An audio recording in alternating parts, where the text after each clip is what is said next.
বিসমিল্লাহির রহমানির রহিম।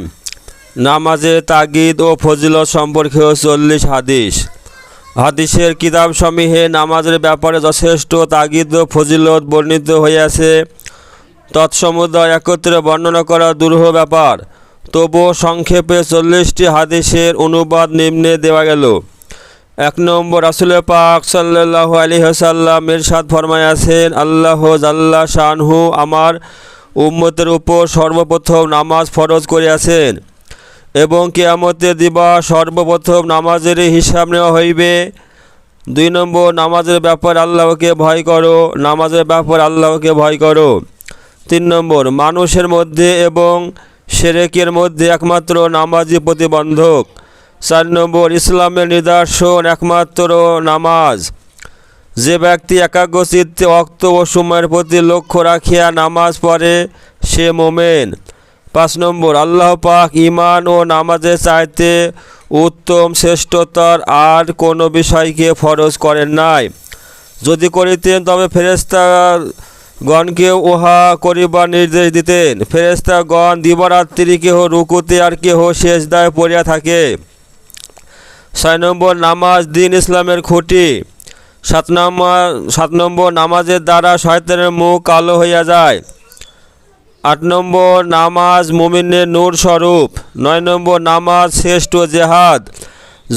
10 নম্বর, কোনো ব্যক্তি যখন নামাজে দাঁড়ায় তখন আল্লাহ পাক তাহার দিকে পূর্ণ মনোযোগ দেন, আর যখন সে নামাজ হইতে হটিয়া যায় আল্লাহ মনোযোগ হটাইয়া নেন।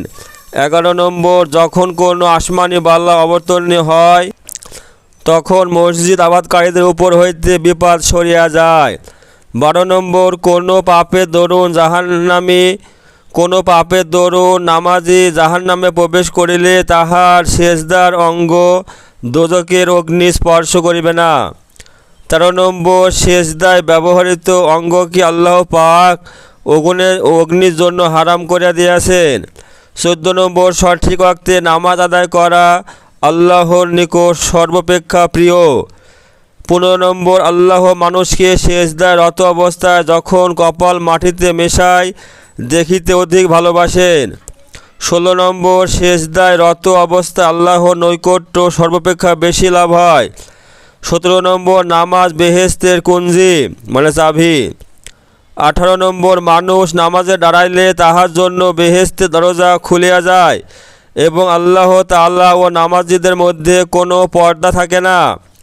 19 নম্বর, নামাজি শাহের দ্বারে করাঘাত করে। যে ক্রমাগত করাঘাত করে তার জন্য দরজা খোলাটাই স্বাভাবিক।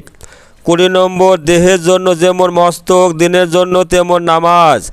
21 নম্বর, নামাজ হৃদয়ের আলো, যার ইচ্ছা সে যেন নামাজ দ্বারা হৃদয়কে আলোকিত করে। 12 নম্বর, ঠিকভাবে অজু। 22 নম্বর, ঠিকভাবে অজু করিয়া নম্রতার সহিত যে 2 রাকাত ফরজ বা নফল পাঠান্তে গুনাহের মাগফিরাত চায় তাহার গুনাহ মাফ হইয়া যায়। 23 নম্বর, জমিনের যে অংশে নামাজ পড়া হয় সে অংশ অন্য অংশের উপর গর্ব করিয়া থাকে। 24 নম্বর, 2 রাকাত নামাজ পড়িয়া দোয়া করিলে উহা নিশ্চয় কবুল হয়, তবে সঙ্গে সঙ্গে কবুল হইতে পারে বা নামাজের মঙ্গলের জন্য কিছু বিলম্ব হইতে পারে।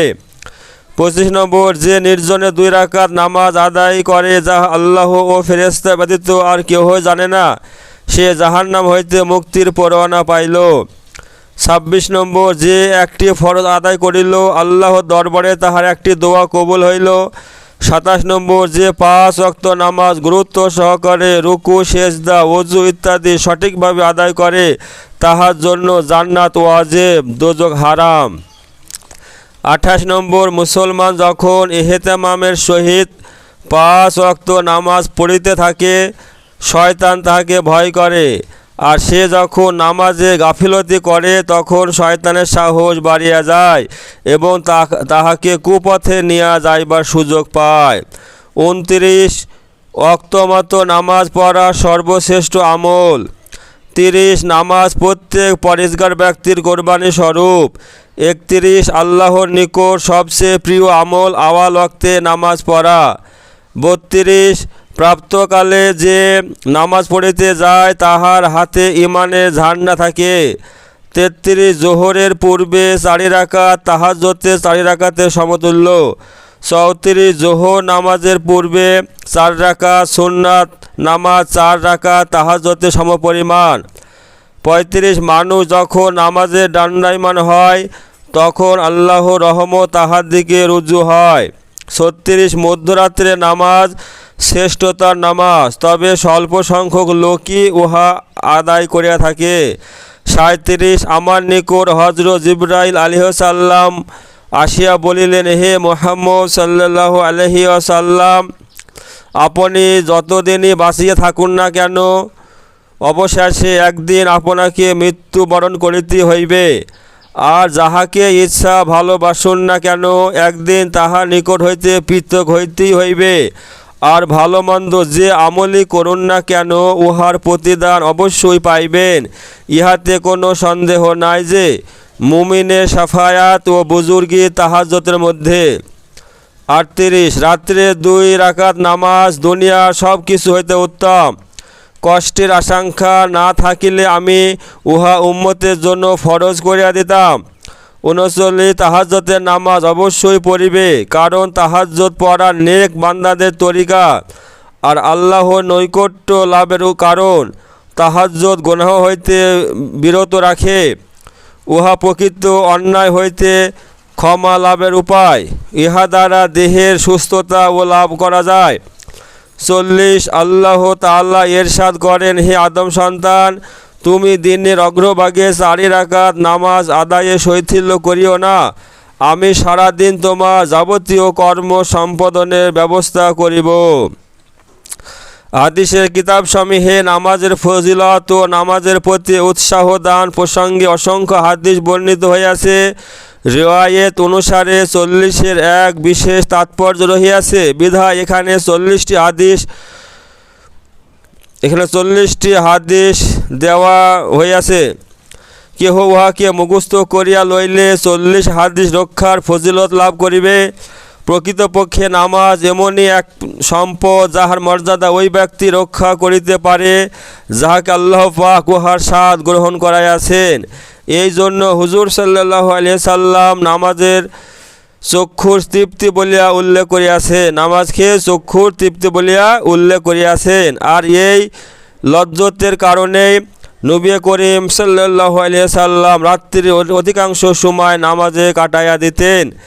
এই কারণে নবী করিম সাল্লাল্লাহু আলাইহি সাল্লাম অন্তিম শয্যায় নামাজের জন্য বিশেষ তাগিদ করিয়া গিয়াছেন।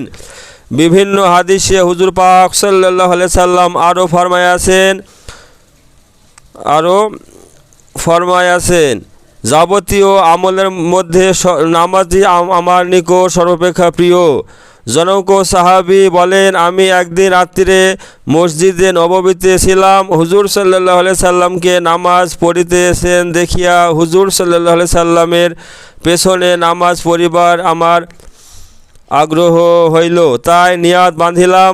হুজুর সাল্লাল্লাহু আলাইহি সাল্লাম সূরা বাকারা শুরু করিলেন। আমি ভাবিলাম 100 আয়াত পড়িয়া তিনি রুকু করিবেন, কিন্তু তাহা করিলেন না। এবার ভাবিলাম 200 আয়াত পাঠ করিয়া রুকু করতে যাইবেন, কিন্তু তাহাও করিলেন না। আমি আবার ভাবিলাম হয়তো সূরা বাকারা শেষ করিয়া রুকুতে যাইবেন। সূরা বাকারা যখন খতম হইল হুজুর সাল্লাল্লাহু আলাইহি সাল্লাম কয়েকবার আল্লাহুম্মা লাকাল হামদ পাঠ করিলেন। তারপর সূরা আল ইমরান শুরু করিলেন।